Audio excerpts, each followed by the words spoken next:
Buenas tardes y bienvenidos a esta conferencia o ponencia o charla sobre la Segunda República Española, que la he titulado La República Española, mito y realidad, porque soy buen historiador, pero no tan buen intitulador. Vamos a dividir esta conferencia en 4 puntos. Uno será sobre el origen de la República, los orígenes próximos y profundos. Otro sobre la seguridad y los desafíos a los que se enfrentó el Estado republicano. Ahí hablaremos un poquito de la Ley de Defensa de la República, desde qué sectores políticos se atacó a la República. Y en tercer lugar hablaremos de la educación en la República, cómo se organizó el nuevo sistema educativo de la República, que es muy diferente al anterior y que es el origen del sistema educativo actual, al menos en muchas de sus características. Finalmente hablaremos de la mujer, del papel de la mujer durante la Segunda República, en un punto que está muy interrelacionado con el anterior, porque, el papel de la educación durante la Segunda República fue muy importante para el desarrollo cultural y social de la mujer. Entonces, si les parece bien, comencemos. El origen de la Segunda República, creo que todo el mundo sabe que está en las elecciones del 12 de octubre de 1931. Pero los orígenes profundos, bajo mi punto de vista, están en la Constitución de 1876. Y me explico. En el siglo XIX, las constituciones, aparte de ser la ley máxima de un Estado, como lo son ahora, como la Constitución del 78, son un pacto entre el rey y su pueblo. Todos sabéis que en el 76 se firmó una constitución que vino a sancionar un sistema que se llamó el sistema de la Restauración, o también sistema turnista, porque se turnaron 2 partidos hegemónicos. Este sistema funcionó razonablemente bien durante el siglo XIX y empezó a flaquear a partir de la crisis de Cuba del 98. ¿Qué ocurre? Durante todo el siglo XX hay una serie de conflictos internos y externos que afectan a España y por tanto a su monarquía, y el sistema se va desgastando hasta que en 1923 un general del ejército español, Miguel Primo de Rivera, da un golpe de Estado y establece una dictadura que fue posteriormente apoyada por el rey Alfonso XIII. En principio, esta dictadura restablece un poco la normalidad en cuanto a orden público dentro del Estado español, dentro de España, pero cuando la dictadura cae, nos encontramos con que el rey intenta restablecer el funcionamiento constitucional normal, pero ha perdido toda legitimidad. ¿Por qué? Porque ha roto ese acuerdo de hecho escrito, que es la Constitución del 76. Entonces, nos encontramos con que la dictadura cae en enero de 1930 y en marzo se reúne en San Sebastián una serie de grupos republicanos y socialistas y de otros grupos políticos minoritarios para firmar un pacto para derrocar la monarquía. A este pacto se une en octubre el PSOE y la UGT, para así terminar de pergeñar un plan que en un primer momento no es democrático. Es decir, la idea de los conjurados, por llamarlo de alguna manera, en San Sebastián, no es derribar la monarquía mediante un sistema democrático, mediante una transición democrática. Pretendían derribar la monarquía como se habían derribado los regímenes hasta entonces, con un golpe de Estado. Entonces, a partir de la entrada del PSOE y sobre todo de la UGT, el plan consistía en una acción militar acompañada de una huelga general. Y de hecho, la acción militar se llevó a cabo. Se llevó a cabo el 12 de diciembre de 1930. Sí, 30. Por 2 capitanes, Fermín Galán y... no me acuerdo cuál era el otro, no lo he apuntado. No me acuerdo. Que dieron un golpe de Estado en Jaca. El golpe de Estado falló. Pero hay un documental, por cierto, muy interesante que se llama Capitanes del Frío, la sublevación de Jaca. Hernández era el otro. Puede ser. Lo que pasa es que no me acuerdo el nombre. Fermín Galán es uno seguro. Cuando estos capitanes del ejército fracasan, son muy criticados por el Comité Revolucionario que pretendía instaurar la República. A partir del 12 de abril son llamados héroes nacionales. ¿Por qué? Porque sale bien. Pero en principio se había encargado el plan. Entonces, ¿qué ocurre? A partir de la caída de Primo de Rivera, se establece lo que se llamó la dicta blanda de Dámaso Berenguer, y después de sobrellevar de la mejor manera la intentona golpista, deciden convocar elecciones para dar un poquito de legitimidad al régimen. Como consideran que son muy peligrosas las elecciones generales, optan por unas elecciones municipales que en principio son más controlables. Estas elecciones municipales se celebran el 12 de abril y, aunque son municipales, van derivando poco a poco en un referéndum entre monarquía y república. Esto es relevante porque se entendió así no solo por los republicanos, sino también por el sistema, por el poder, por la monarquía. Y de hecho nos encontramos con que el 12 de abril se celebran las elecciones y el 14 de abril se proclama la república mientras el rey se marcha. No se marcha por nada. No, si ve alguna posibilidad de ganar, de sobreponerse, lo intenta. Y el rey, sin embargo, se va. ¿Por qué? Seguramente habréis oído que no hubo una gran diferencia entre los resultados electorales de candidaturas republicanas y de candidaturas monárquicas. Y de hecho es verdad. En las elecciones del 12 de abril, los concejales monárquicos fueron 40.324. Mientras que los concejales republicanos socialistas fueron 36.282. ¿Qué ocurre? Que en las alcaldías de capitales provinciales correspondieron 38 a los republicanos y 9 a los monárquicos. Y esto es relevante, porque gran parte de los concejales son concejales de pueblo, son concejales rurales. Y en esas elecciones entra un factor muy relevante en el siglo XIX, que es el caciquismo, a cuyo respecto el mismo historiador de antes, Carmelo Romero Salvador, ha escrito un libro muy interesante que se llama Caciques y caciquismo en España, 1834-2020. Entonces, nos encontramos con que no se toma el poder por parte del Comité Revolucionario Republicano. Lo que ocurre es que a partir de los resultados electorales se marcha el poder monárquico y el vacío de poder es rellenado. Pero no hay violencia porque no hay un enfrentamiento entre dos sectores que se enfrenten por controlar el Estado. Ah, por cierto, esto es una cosa que sí que os quería comentar. En general, se suele decir que el Partido Comunista de España tuvo una relevancia importante en el transcurso de la República. Y es, de hecho, una de las razones que da el franquismo. No voy a hablar apenas de la Guerra Civil y del franquismo porque hablamos de la República. Entonces, esto sí que lo quiero evitar. No quiero alimentar esa corriente que ve la historia de una forma teleológica, es decir, esta corriente que ve la historia como esto tenía que haber pasado así, no había otra manera. La historia no sabemos cómo va a pasar porque puede pasar de muchas formas. Sabemos cómo ha pasado, pero podía haber pasado de otras maneras. Los nazis podían haber ganado la Segunda Guerra Mundial. La República no había perdido la guerra en julio del 36. De hecho, era muy probable que la ganara. Hay otros factores que explican por qué la perdió. Lo que decía, el Partido Comunista de España siempre se ha dicho que tenía una relevancia importante en el sistema republicano. En el 31, el PC sacó 0 diputados de 473. En el 33, sacó 1. En el 36, en el Frente Popular, sacó 17. En el 77, cuando se restableció la democracia y había 350 diputados, no 473, sacó 20. El Partido Comunista de España no era una fuerza relevante durante la República. Lo fue a partir del golpe, cuando la Unión Soviética fue la única que apoyó a la República internacionalmente. Bien, como iba diciendo, a partir de abril del 31 se establece una república en España que se enfrenta a una serie de desafíos. Hay muchos sectores políticos que la quieren derribar.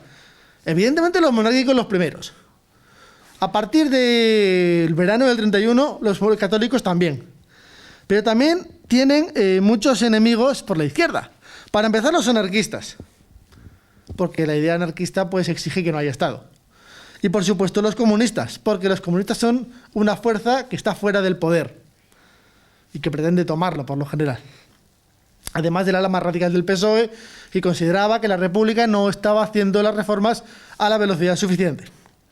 Entonces, normalmente nos encontramos con una República que está acosada por los dos lados y que se tiene que defender. En un primer momento, se defiende con lo que había hasta entonces, con la Ley de Orden Público de la Monarquía, que es de 1870, creo.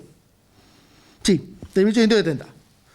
Pero a partir del 21 de octubre de 1931, se firma una ley anticonstitucional, antes de la Constitución, que es la Ley de Defensa de la República.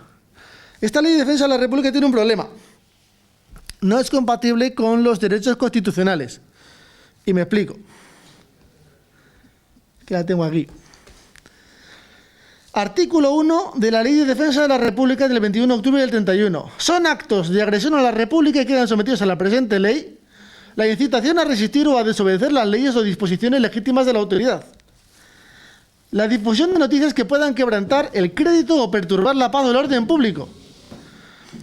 Toda acción o expresión que redunde en menosprecio de las instituciones u organismos del Estado. Creo que más o menos todos nos estamos dando cuenta de que esto atenta contra la libertad de expresión. ¿Me equivoco? Bueno, entonces, ¿qué ocurre? Además de todo el problema que supone el articulado de la Ley de Defensa de la República, hay otro problema relevante. En el artículo 3 dice que el ministro de la Gobernación, que viene a ser el ministro del Interior, queda facultado para llevar a cabo todas las acciones necesarias para defender la República fuera de las vías judiciales. Es decir, te va a multar el ministro, no te va a multar un juez. Y esto genera indefensión porque en principio el Poder Judicial se dedica a esto porque es una parte no interesada. Entonces, en principio la ley se defendió porque era una ley anticonstitucional, preconstitucional, y que se eliminaría cuando llegara la Constitución. ¿Qué ocurre? Que luego llega la Constitución en diciembre, el 9 de diciembre, a ver si llego al final. Epa. En las disposiciones transitorias dice: la ley de 26 de agosto próximo pasado, en la que se determina la competencia de la Comisión de Responsabilidades, tendrá carácter constitucional, Y la de 21 de octubre, la Ley de Defensa de la República, conservará su vigencia asimismo constitucional mientras subsistan las actuales Cortes Constituyentes, si antes no lo derogan esta expresamente. ¿Qué ocurre? La Constitución de 1931, en lugar de crear todo un sistema de excepción como en la Constitución actual, que imagino que todos conocéis que hay 3 estados de excepción en la Constitución, lo que hace es decir, la ley que hemos sacado antes y que no es constitucional, sigue vigente. Evidentemente, esto tiene un problema. No son compatibles. No es compatible la libertad de expresión o la libertad de pensamiento con si ofendes a la institución del Estado, te vas detenido. ¿Me explico? Bien. ¿A qué conflicto se enfrentó la República? Pues en primer lugar nos enfrentamos a la quema de conventos en mayo del 31. La quema de conventos que se dio en 3 días, entre el día y el 13 de mayo, que se solucionó o se actuó conforme a la Ley de Orden Público de 1870, y que consistió en, quemar conventos en Madrid y en gran parte de las ciudades de la costa mediterránea de Valencia para abajo, sobre todo en Andalucía. Claro, esta quema de conventos tiene que ver con el hecho de que lo hicieron, evidentemente, fuerzas anarquistas y fuerzas en general de izquierda radical, que veían a la Iglesia Católica como una fuerza conservadora que pretendía mantener el régimen tal cual estaba. Una república, pero sin que tampoco modificara las relaciones de poder. En segundo lugar, se enfrentaron a los sucesos de Castilblanco, en Badajoz. Castilblanco, en la provincia actual de Extremadura, la comunidad de Extremadura, es un pueblo eminentemente agrícola. Y en invierno, en general, no hay mucho que hacer en el campo. Entonces, esto genera una serie de tensiones porque no hay trabajo. Y esas tensiones derivaron en un conflicto sindical que, con la Constitución en la mano, se convirtió en ilegal. ¿Por qué? Porque la forma de expresar políticamente tus deseos es una manifestación, pero según la Constitución del 31, las manifestaciones deben ser autorizadas con un plazo de 8 días por la autoridad competente. ¿Qué ocurrió? No pidieron autorización y por lo tanto no estaba autorizada. La Guardia Civil intervino. No hubo víctimas. ¿Qué ocurrió? Que eso caldeó el ambiente y en la Casa del Pueblo, pocos días después, hubo un altercado entre los huelguistas y la Guardia Civil que acabó con 4 guardias civiles linchados. Una semana después ocurrieron los sucesos de Arnedo, donde la Guardia Civil, que se acordaba de Castilblanco porque había pasado una semana, decidió disparar. Básicamente hubo un conflicto sindical porque un gran empresario del zapato había despedido a unos obreros y, estaban negociando, estaban haciendo sus movidas y la Guardia Civil decidió ir a controlar a la población. Y estaban muy nerviosos, evidentemente, y dispararon. Muy rápido. No hubo tiros de advertencia, simplemente dispararon. Hubo 11 muertos y 30 heridos. Civiles. Guardias civiles, en principio, no murió ninguno. Entonces, es a conflictos como estos a los que se enfrenta la República. Claro, evidentemente, el gran conflicto al que se enfrentó en sus primeros años fue la Sanjurjada, que es el golpe de Estado, o intento de golpe de Estado a Sanjurjo, en el 32. En agosto del 32. Sanjurjo, que durante los sucesos que anteriormente he citado era jefe de la Guardia Civil y lo destituyeron por eso y dio un golpe de Estado. ¿Por qué el golpe de Estado de Sanjurjo fue un problema? Porque dio la idea a militares y políticos republicanos de que el tiempo de los golpes de Estado y de la intervención del ejército en política había pasado. Y no pasó. Porque de hecho hubo una guerra civil 4 años después. Bien, a continuación, si os parece, vamos a hablar de la educación en tiempos de la República. En España, a partir de la instauración del régimen liberal, comienza el interés del Estado por educar a su población. En principio no es un interés tampoco muy fuerte, no está en la cima del montón de asuntos pendientes. Hasta la República lo que tenemos son unas cuantas disposiciones ministeriales y sobre todo la ley Moyano, que es la primera ley de educación que tenemos en España históricamente. Para que nos hagamos una idea, la ley Moyano es de 1857, estoy hablando de memoria, y la siguiente ley es la ley franquista de 1970, la Ley General de Educación. Entonces, el interés del Estado por educar a su población, en principio, era escasito. Y fue escaso hasta prácticamente la democracia actual. ¿Qué nos encontramos? En el momento en que la República llega al poder, se proclama la República, en España hay una tasa de analfabetismo entre el 30 y el 40%, siendo más relevante en mujeres con un 39,4% que en hombres, con un 24,8%. Asimismo, la República, ante este problema, decide implantar un sistema educativo inspirado en la institución libre de enseñanza que básicamente lo que pretende es crear una escuela controlada por el Estado y solo por el Estado. Esto implica dejar fuera a la Iglesia Católica. No sé si me estoy explicando. Vale. La institución libre de enseñanza es un movimiento que pretende reformar la educación. Es un poco como los movimientos actuales. ¿Cómo se llama este movimiento que hay una escuela aquí en Peralta? Montessori. Es un rollo de este estilo. Montessori nos suena un poco a hippie. Como podía sonar a hippie lo de la institución libre de enseñanza. ¿Por qué? Porque hasta entonces lo normal era que la Iglesia Católica fuera la que te educara. La Iglesia Católica o quien fuera, pero no el Estado. A partir de este momento nos encontramos con que es el Estado el que se arroga la obligación de educar a su población. Y esto está constitucionalmente puesto. Si encuentro el artículo. Porque esto está muy bien, pero claro. El servicio de la cultura es atribución esencial del Estado y lo prestará mediante instituciones educativas enlazadas por el sistema de la escuela unificada. La escuela unificada es como llaman a la escuela el Estado republicano influido por la doctrina de la institución libre de enseñanza.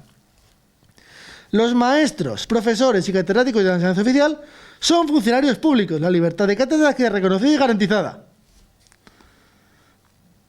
Y luego tenemos... las regiones autónomas podrán organizar la enseñanza en sus lenguas respectivas, de acuerdo con las facultades que se conceden en sus estatutos. Es obligatorio el uso de la lengua castellana y esta se usará también como instrumento de enseñanza. ¿Esto qué significa? Es la primera vez que el Estado español, en este caso republicano, reconoce a las regiones autónomas, como las llama aquí, y les reconoce el derecho a enseñar su idioma autónomo, el catalán, el euskera, el gallego. Estamos hablando de una escuela que se plantea como mixta, lo cual es importante para la mujer, porque si tú creas una escuela segregada, puedes crear dos escuelas con dos niveles diferentes, y sobre todo laica, lo cual deja fuera, como he dicho, la Iglesia Católica. Durante la época republicana, asimismo, se establece una serie de innovaciones educativas relevantes, como cuáles: realización de salidas escolares para aprender del entorno, excursiones. Ahora vamos a Pamplona, antes iban al río. Sí, ese básicamente es aprender del entorno. Puedes aprender de geología con un libro en clase o puedes irte al monte a ver piedras. Y lo que pretendía la escuela republicana, basada en la teoría de la distribución libre de enseñanza, es aprender con su entorno. En segundo lugar, se instituyen los ejercicios de gimnasia. Es la primera vez que se ve en la educación pública y privada la educación física. Se reserva una serie de horas para ejercicios gimnásticos, como lo llaman aquí. Y en tercer lugar, y esto es relevante porque es la hora que más nos gustaba a todos, se instituye la hora del recreo. Hasta entonces no había recreo. Ibas a clase, acababas, a tu casa. Pero no había recreo, no había descanso entre clases. La escuela, dijo un ministro, no puede coaccionar las conciencias, ha de respetarlas, ha de liberarlas. El lema que impuso el régimen republicano para su escuela es: debe ser una escuela de todos y para todos. Imagino que a alguno esta frase le suena. Es la frase que había en las pancartas de la Marea Verde. Pretendía eso, una escuela de todos, pagada por todos, y la que cupieran todos. No una escuela elitista como la que podía tener las instituciones religiosas católicas, por ejemplo. Una escuela para todos, como lo que es hoy la educación pública. ¿Cómo lo hicieron? Porque claro, evidentemente hay un problema de infraestructuras. El gobierno republicano calculó que había unas 32.000 escuelas. Se proyectaron, por tanto, 27.000 más. Por ejemplo, la escuela pública de Peralta, de primaria, es un proyecto republicano. En la actual no, porque se construyó más tarde durante el franquismo, pero en la anterior era una escuela republicana, que durante la Guerra Civil se usó como hospital, porque había sitio. Entre 1931 y el 33, el bienio progresista, se crearon 14.000 plazas de funcionarios de maestro. Durante el bienio radical-cedista, el bienio conservador, vamos a llamarlo así, se crearon 2.500. A partir de febrero del 36 y hasta julio, se crearon 5.000. Cuando hablamos de el proyecto de la República para España, normalmente hablamos del proyecto de la República y de la izquierda para España, porque la derecha es conservadora. Entonces, todas estas ideas, estas reformas, pues no le interesaban demasiado. Asimismo, se crean, por decreto el 29 de septiembre del 31, las escuelas normales. ¿Qué son las escuelas normales? Escuelas para formar a los maestros. Se pretende dar una cierta formación a los maestros de escuela antes de mandarlos a dar clase. Esto es importante porque implica una preocupación importante y legítima, evidentemente, del Estado republicano por la calidad educativa de su población. Además, hay dos elementos que me gustaría destacar sobre todo. En primer lugar, son las maestras rurales. Maestras rurales que normalmente eran chicas jóvenes, tituladas, y que compaginaban la enseñanza, la docencia en zonas rurales, con la alfabetización de mujeres adultas. Y en ocasiones, depende de la maestra evidentemente, con la actividad política. Y en segundo lugar, las misiones pedagógicas. Las misiones pedagógicas básicamente es un sistema del gobierno republicano para acercar la cultura a todas partes, sobre todo a zonas rurales. Hablamos de que estas misiones pedagógicas crearon 5.000 bibliotecas, que hacían ciclos de cine, ciclos de teatro, que llevaban museos ambulantes, cursos para maestros, como lo que es el CAP, no, pero los cursos de oposiciones. En general, toda la educación durante la República pretendió abarcar a todo el mundo de todas partes, no solo de las ciudades. Si tú vives en Madrid, te puedes educar muy bien, si tienes dinero sobre todo. Si tú vives en Torredonjimeno, ya más complicado, porque es un pueblillo chiquitillo. La República lo que pretendió es que un niño de Torredonjimeno tuviera, en la medida de sus posibilidades, las mismas posibilidades que un niño de Madrid. ¿Lo consiguieron? Bueno, hasta que lo dejaron. Por último, me gustaría hablaros de la mujer durante la Segunda República. Y aquí sí que vamos a hablar de la Constitución del 31. Porque la Constitución del 31 da una serie de derechos importantes a la mujer. Para empezar, el primer artículo de la Constitución dice que España se establece una república de trabajadores libres e iguales. Libres e iguales. Y además dice que no puede haber ningún tipo de privilegio jurídico por razón de sexo, edad, profesión, tal cual. ¿Qué significa esto? Que legalmente, al menos en teoría, se puede interpretar con bastante acierto como que no podían tener privilegios jurídicos o políticos los hombres sobre las mujeres.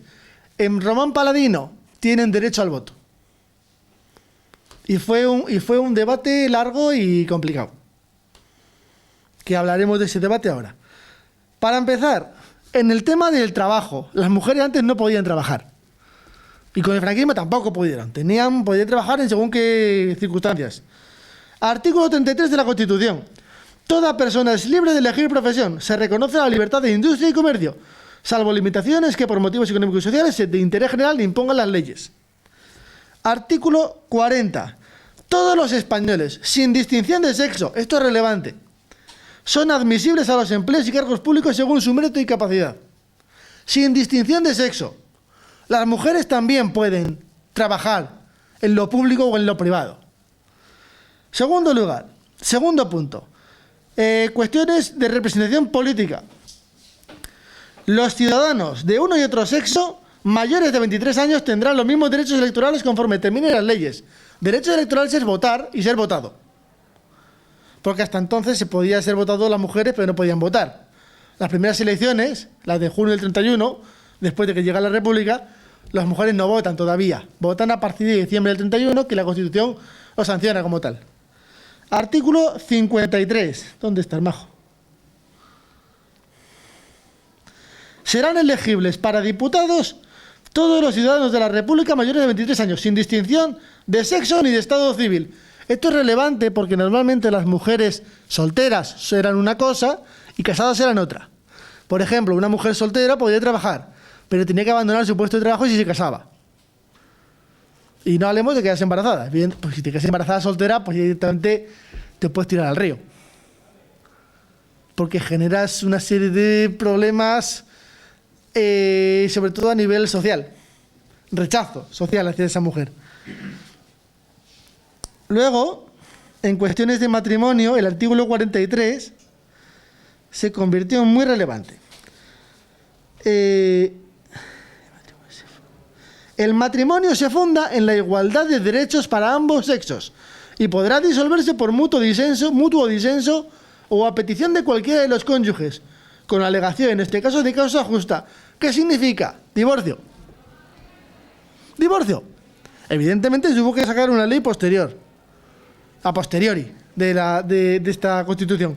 Pero básicamente esta Constitución acepta el divorcio como opción válida. La ley del divorcio se sacó en febrero del 32. La ley de matrimonio civil es del 28 de junio del 32. A partir de una orden ministerial de octubre del 33, la mujer puede, ¿cómo se dice?, ejercer la patria potestad sobre sus hijos. Hasta entonces no. Evidentemente no en todos los casos. Tenía que estar viuda. Pero hasta entonces no podía. Y sobre todo, y esto es relevante, y esto sí que me ha sorprendido porque no lo sabía, según una orden ministerial del 28 de junio de 1935, se elimina la prostitución reglamentada. Sí, a mí se me queda la misma cara. No sabía que era legal la prostitución en la República. Abramos el melón. el debate sobre el sufragio femenino. Imagino que todos recordaréis, os han dicho que hubo un debate en el Congreso muy fuerte sobre el sufragio femenino durante la República. Este debate se puede personalizar en dos figuras. Por un lado está Clara Campoamor, que era del Partido Republicano Radical y que era firme defensora del voto femenino, y en el bando contrario, por llamarlo de alguna manera, estaba Victoria Kent, que era del Partido Radical Socialista. El Partido Radical Socialista no es el PSOE. Ya sé que ahora solo hay un Partido Socialista, pero antes había un montón. Entonces, el Partido Radical Socialista es el Partido Radical Socialista, no es el PSOE. Lo digo porque mucha gente tiende a decir que el PSOE estaba en contra del voto femenino porque Victoria Kent era del PSOE, y no es verdad. La que era del PSOE era, por ejemplo, Margarita Nelken, que también estaba en contra del voto femenino. Pero el PSOE votó a favor. Es más, la mitad de los votos a favor del del voto femenino procedían del PSOE. Del Partido Socialista Obrero Español, no de otro partido socialista, del PSOE, el que conocemos hoy. Vale, ¿cuál era el problema con el voto femenino? Había partidos de derecha que se oponían y partidos de izquierda que también. Y las razones pueden ser hasta entendibles. Evidentemente, las razones de la derecha eran curiosas. Quiero decir, la razón de la derecha para no aceptar el voto femenino era que podía crear problemas en el matrimonio. Y dices, bueno, bien. La razón de los partidos de izquierda era que... A ver, ¿dónde está? Ah, sí. Que podía suponer darle votos a la derecha por la tradicional sumisión de la mujer a la Iglesia Católica, que es evidentemente conservadora. Esto es lo que defendió Victoria Kent. Y lo defendió con ahínco. Pero Clara Campoamor decía que no podemos tener una constitución que nos llame libres e iguales y a la vez quitar derechos políticos a la mitad de la población porque tenemos miedo a que voten al que no nos gusta. Finalmente, imagino que ya todos sabéis que la tesis de Clara Campoamor triunfó porque de hecho tiene un teatro en Oviedo. Y las mujeres votaron. Al final, ya me saldrá. El artículo que hablaba del voto femenino salió adelante con 161 votos a favor, de los cuales la mitad fueron del PSOE, y 121 en contra. Pero no se puede establecer una correlación entre izquierda y derecha con estas votaciones, porque, por ejemplo, ya os digo que hubo muchos partidos de izquierdas que votaron en contra, y de hecho hubo algún diputado de derechas que votó a favor. Y nada más, si tenéis alguna pregunta, pues aquí estoy para responderles.